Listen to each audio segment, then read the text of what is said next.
Good evening. Please allow me to present Making a Gate from Scratch, Part 11. Let me just borrow the camera for a moment from the camera lady so I can give you a bird's eye view by standing on this chair here. Ow! Just bang my head on the ceiling. Okay. So, thank you. Well, what you see is what you get. I have two of these. This is the 4-foot one. That's Burley. That's Gin Gin. And that's Miles Davis. And that's Cherry. That's Honey Nut. And it could all be over. But yeah, I still got to finish this one. So here's what this will become. It's about half the weight of this, maybe a third of the weight. As you can see, this is scruffy. That's tidy. So, and then here I have the cross for this one. We bound them up so that they would be nice and straight. So, I'm going to demonstrate some of the fine knives, performance blades, that I have been using throughout this project. So we can start with the Surplus Brute Bolo.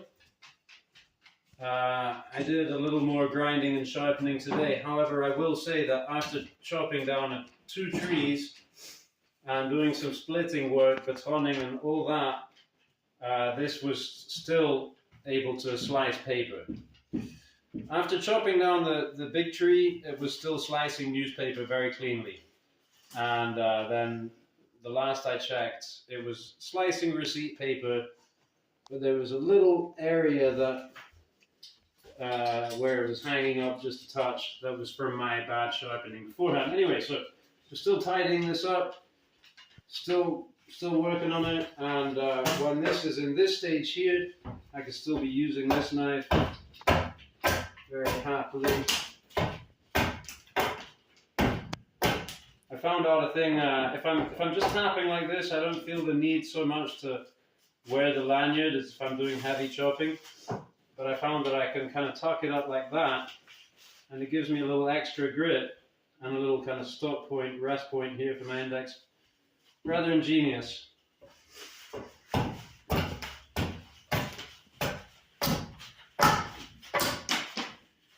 When I'm getting down here, I'm really enjoying the sway on the blade at the tip there, you know, it's great. And I'll put a chopping block on the floor if I'm going to chop down the tip there. But this is getting close to where I would step down to a different knife. And probably my favorite knife then to step down to is the William Collins Field Boss. See, now, come a point, you start getting these breakouts, and so you want to start tidying that up with something that's a little more manageable. So this knife's still quite a big knife for me, by my standards, but after that thing, this feels very light and manageable.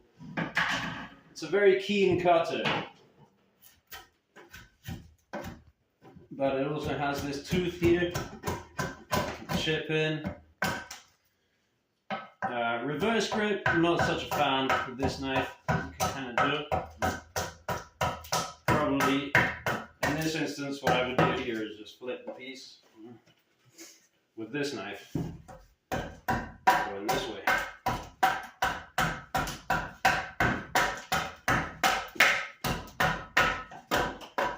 So yeah, this will chop, this will slice, and with the tooth, you can kind of dig into the hollows or chop out knots or whatever you want, really. Great knife.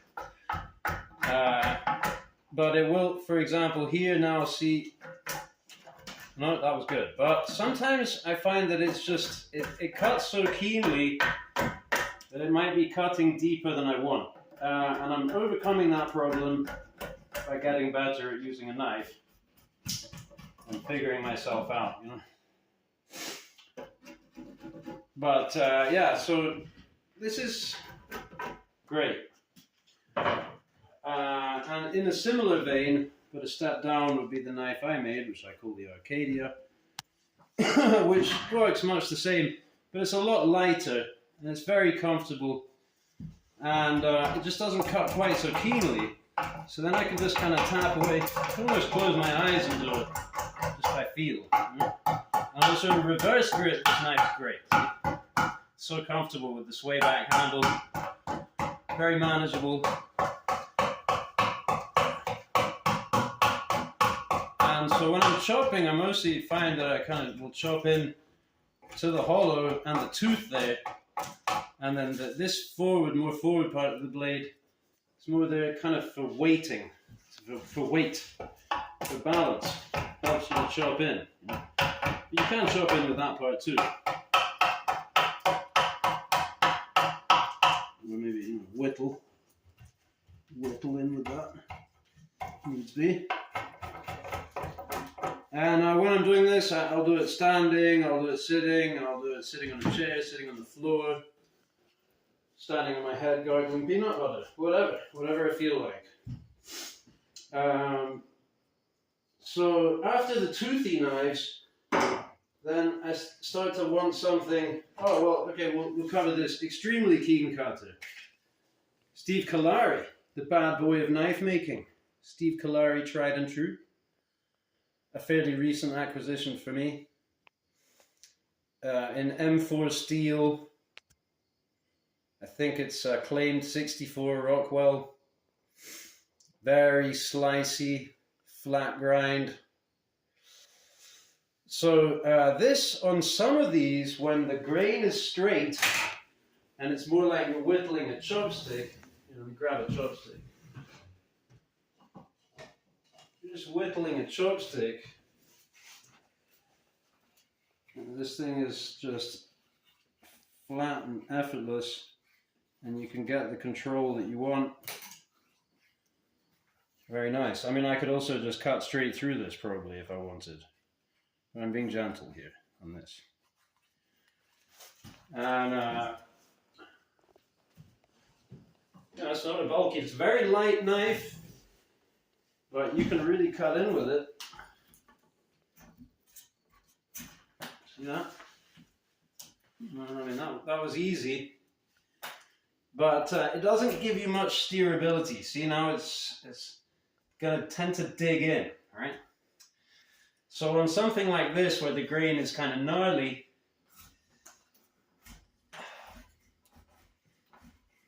it gets to be harder work, because you have to control your cuts. You have to exercise a lot of control.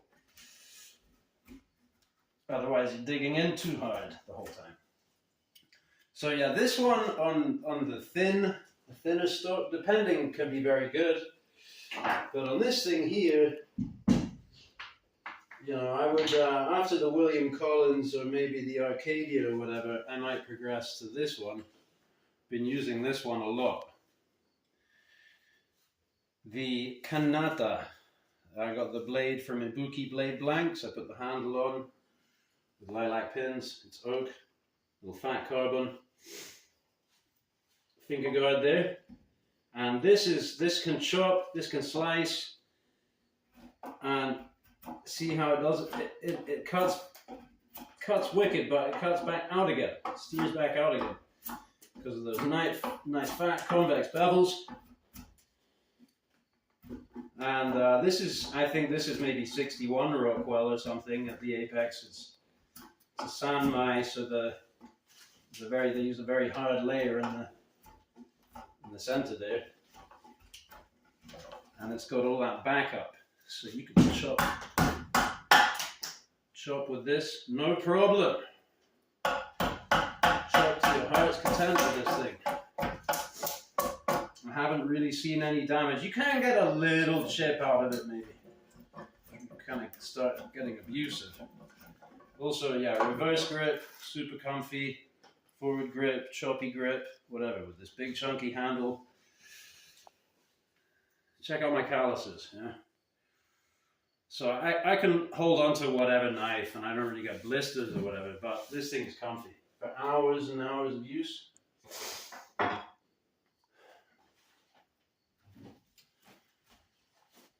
This is a Frost's Mora hoof knife that I found in a local tack shop. And I said, well, that looks like a Mokatogan crossed with a race knife.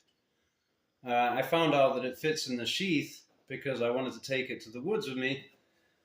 And if I've got something with bark on it still.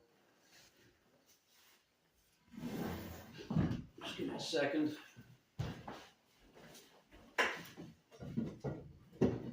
Here we go. This is really good for marking trees. You know, if you, I want to cut this tree. Put an X on it. I want to cut it here with the chainsaw. Put a line in it. Race knife. You can also use it for spoon carving. All right.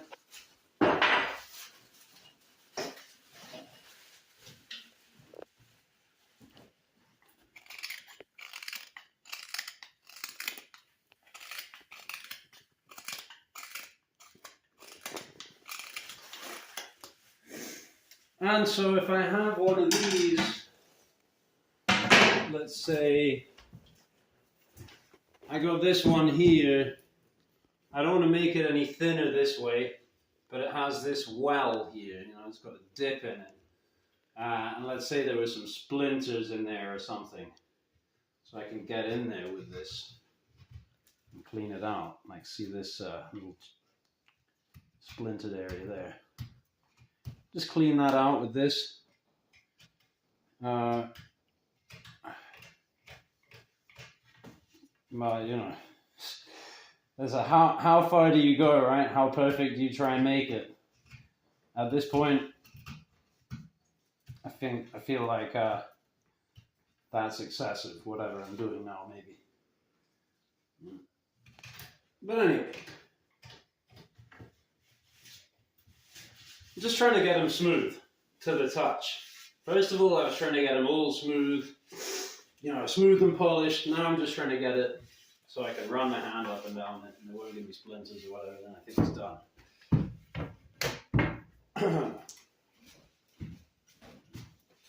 I have one more knife I'd like to show.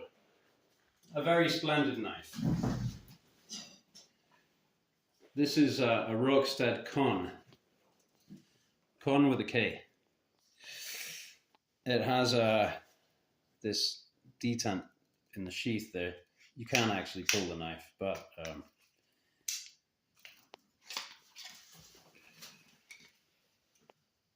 I think this is called a YX7, the steel. It's a tool steel. It's not the same one they use for their folders, which I'm drawing a blank on now. But anyway, yeah, this is done up to 65 Rockwell with the DLC on it. The Hamaguri polish.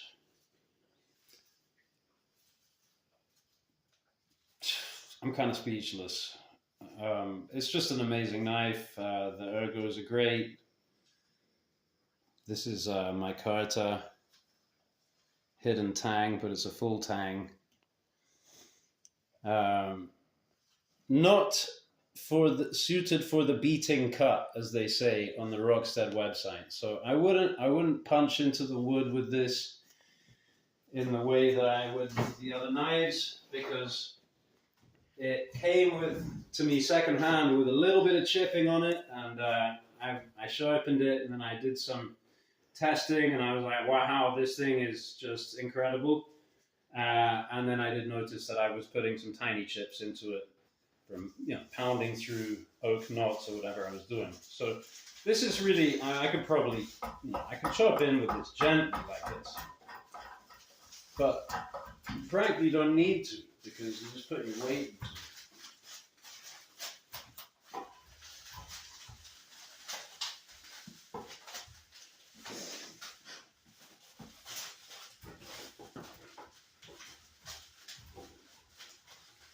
And so this thing cuts keenly, as keenly as you could care for, but you can be very controlled. You know? You can take off just whatever I want. Take off a little curl.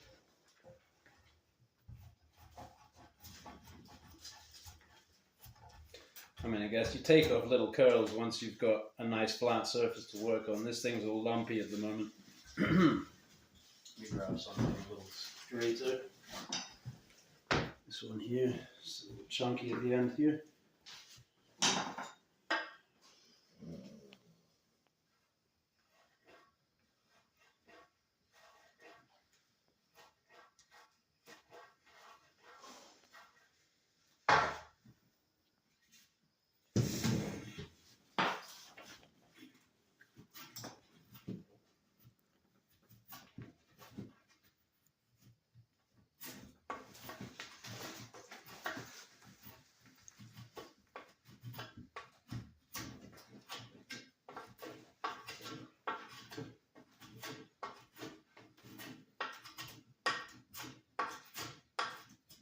Well, there's one thing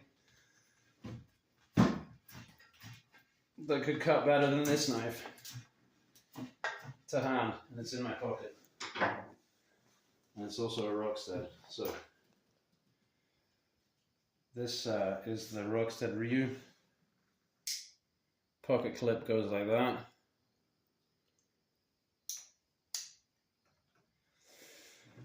And this is going to tell me the steel, is it?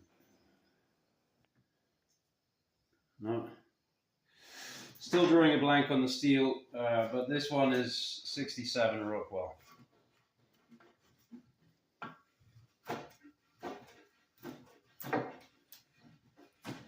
So yeah, come a point, I guess, I'll transition to this knife at the very end for fitting the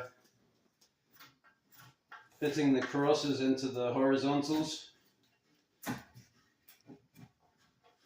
and a little bit of finishing, that kind of thing. And I sharpened it myself, didn't send it back to Japan. Also got a little tiny bit of chipping on this. I think that's good. It's a very fine thing when your knife comes to you with such a fine edge that you can chip it, because it takes very little effort to back it up so that it won't chip if it's good steel and good heat treatment, which it is, you know. But they left it in conditions so that it would open envelopes for 1,000 years without needing sharpening. But what I put the knives through, what I put the apex of the knife through, is considerably more stressful. And whatever knife, you know, I hear about, oh, this knife, that knife, you get the right heat treatment, this, that steel, you practically never need to sharpen it. Well, no, I need to sharpen anything. I got a tungsten carbide knife, I need to sharpen it, and I have a, what's it called? A Rex 121. Sharpen the hell out of that thing. Because I wore it. The tough steels, the really hard ones, it's a trade-off, but the performance is outstanding. And so for me, I think it's worth it. Thanks for watching.